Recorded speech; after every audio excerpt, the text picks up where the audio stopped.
बढ़िया कह दिया है किसी ने।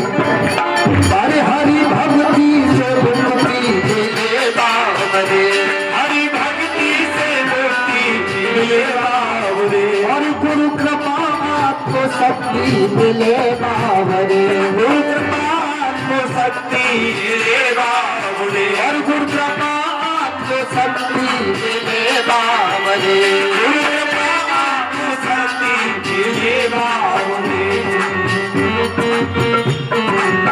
और सबका रक्षक यही गोविंद है, सबका रक्षक यही गोविंद है।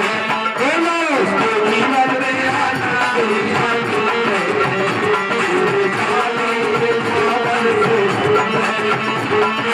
जीवन में आनंद, और उसके जीवन में आनंद ही आनंद है, उसके जीवन में आनंद ही आनंद है। गुरु करना जीवन में आनंद ही आनंद है, गुरु करना जीवन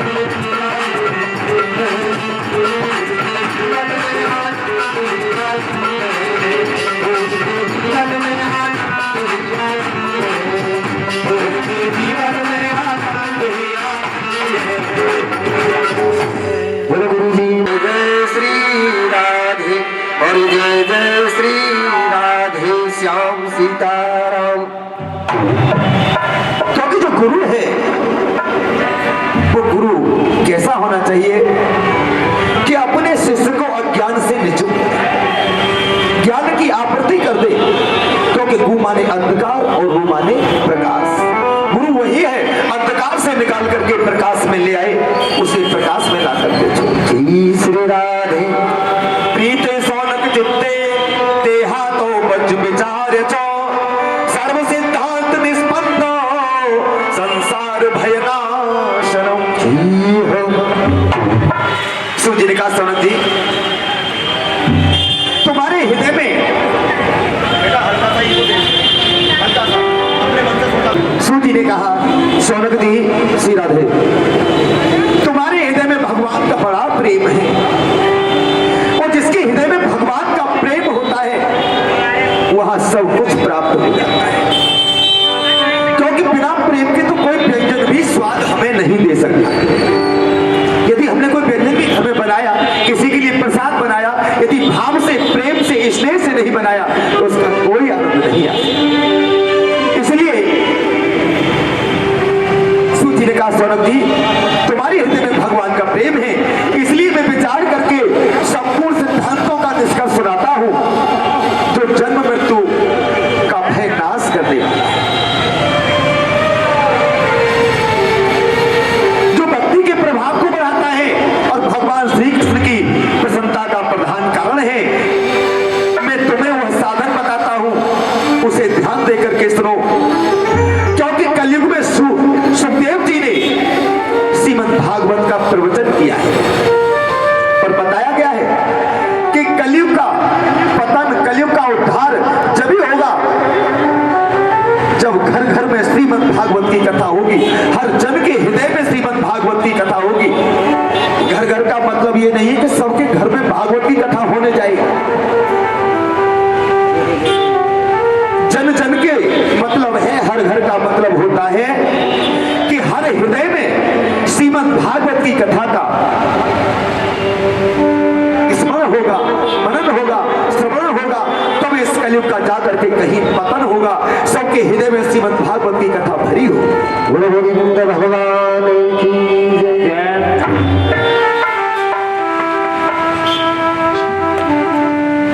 शुद्धि के लिए कोई साधन नहीं इससे बढ़कर के, जब मनुष्य के जन्म जन्मांतर का पुण्य उदय होता है तब कहीं जाकर के श्रीमद् भागवत की कथा श्रवण करने का उसे फल प्राप्त होता है। श्रीमद् भागवत की कथा श्रवण करने को मिलती है। आज न जाने कौन सा सौभाग्य हमारे भक्तों का, श्रोताओं का, हमारे सेठ जी के इस परिवार जो आज श्रीमद् भागवत की कथा 14 मूर्ति की प्रतिष्ठा, बताओ कहीं तो एक मूर्ति प्रतिष्ठा कराने के लिए भी जरा क्या क्या करना पड़ता है। यहाँ तो भगवान की ऐसी कृपा है कि 14 मूर्तियों की प्रतिष्ठा कराई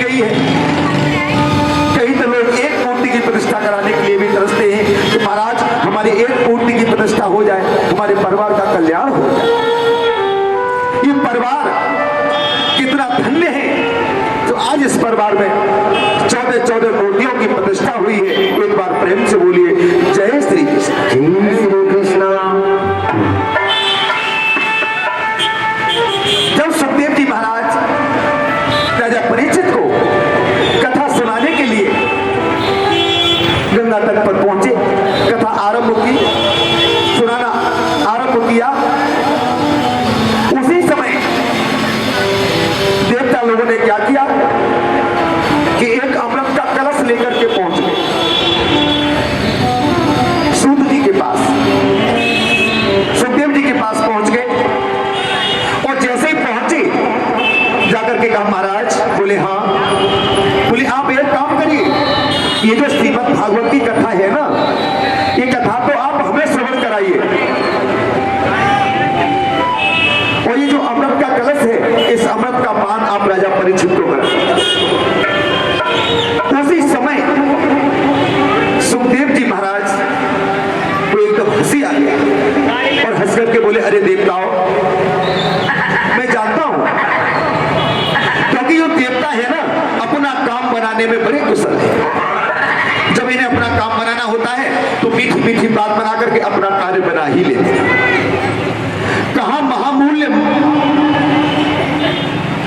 मणि और कहां एक कांच की मणि, कोई कांच की मणि देकर के महामूल्य मणि को लेना चाहे तो कोई दे सकता है? नहीं देगा। कहां बकरी और कहां गाय, कोई अपनी गाय को देकर के बकरी ले सकता है? कभी नहीं ले। उसी समय सुखदेव जी ने कह दिया, देवताओं, इस कथा के नादकारी आप नहीं, इस कथा का नादकारी तो राजा परीक्षित। इस कथा को तो परीक्षित ही श्रवण करेगा। और इस बात को कहकर के श्रीमद् भागवत की कथा का प्रवचन राजा परीक्षित को किया, उनसे कह दिया, क्योंकि ये कथा जो है, ये तो देव दुर्लभ कथा है, ये तो देवताओं को भी दुर्लभ। आज हमारा बड़ा सौभाग्य है जो हमें मानव का जन्म प्राप्त हुआ और श्रीमद् भागवत की कथा श्रवण करने का हमको समय प्राप्त हुआ।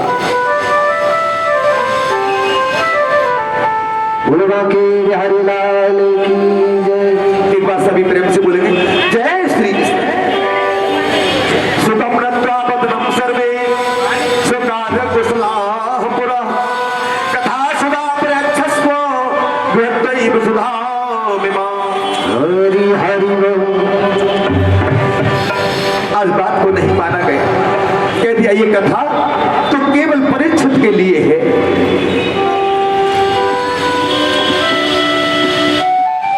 भक्ति का, सूर्य कथा का अनाधिकारी जान करके कथा का अमृतदान नहीं किया। इस प्रकार यह श्रीमद् भागवत की कथा देवताओं को दुर्लभ बताई गई, क्योंकि पूर्व काल में श्रीमद् भागवत के सबल से ही राजा परीक्षित का उद्धार हुआ, मुक्ति हुई, उसका मोक्ष हुआ। उन्होंने इधर जब ब्रह्मा जी ने देखा, अरे इस कथा में तो बड़ी शक्ति है, इस कथा में तो परीक्षित का उद्धार हो गया। उसी समय ब्रह्मा जी ने अपनी तराजू को लगाया तो श्रीमद् भागवत को एक पल्ले में रख दिया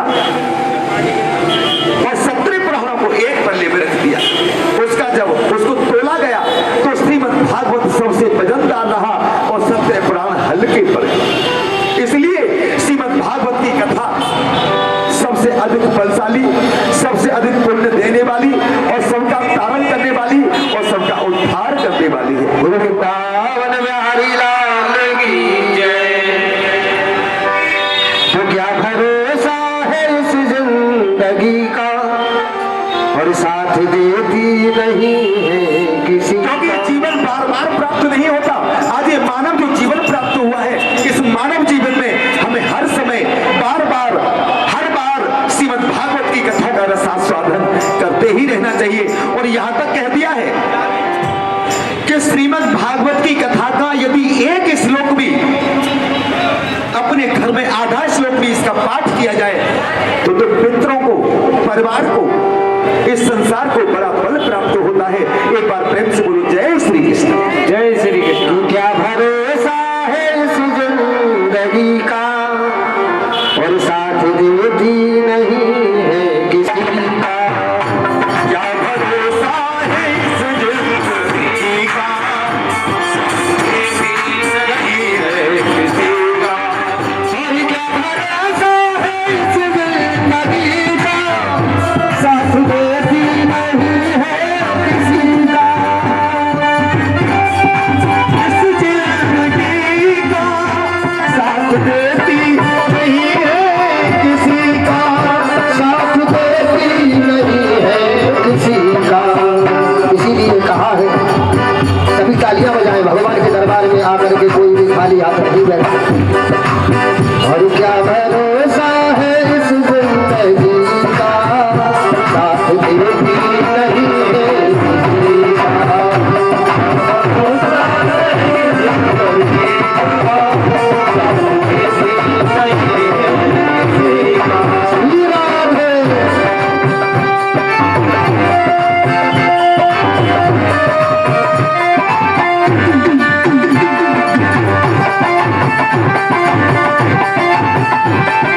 जय हो।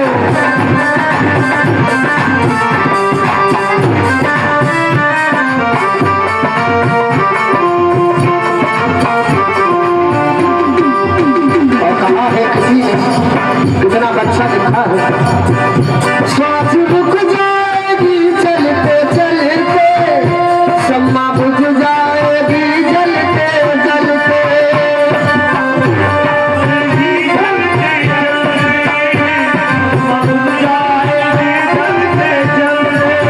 और सांस रुक जाएगी चलते चलते, शम्मा बुझ जाएगी जलते जलते। और शम्मा बुझ जाएगी जलते जलते। इसीलिए कहा है और तब निकल जाएगा रोशनी का, तब निकल जाएगा रोशनी का, साथ देती नहीं है किसी का। क्या भरोसा है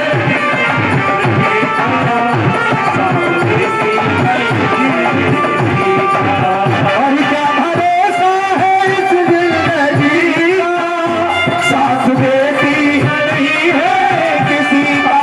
और साथ देती नहीं है किसी का। क्या इसलिए कहा है और क्या भरोसा है इस जिंदगी का, साथ देती नहीं है किसी का।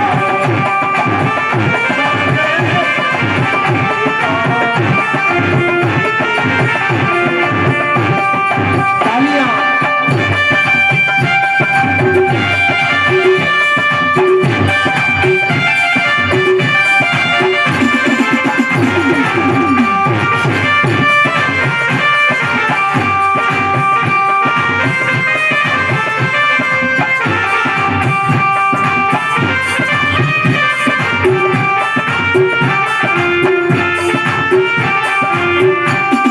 दुनिया है हकीकत पुरानी, चलते रहना है इसकी रवानी। दुनिया है हकीकत पुरानी, चलते रहना इसकी रवानी। दुनिया है हकीकत पुरानी और चलते रहना है इसकी रवानी। आज यहाँ तो कल वहाँ तो परसों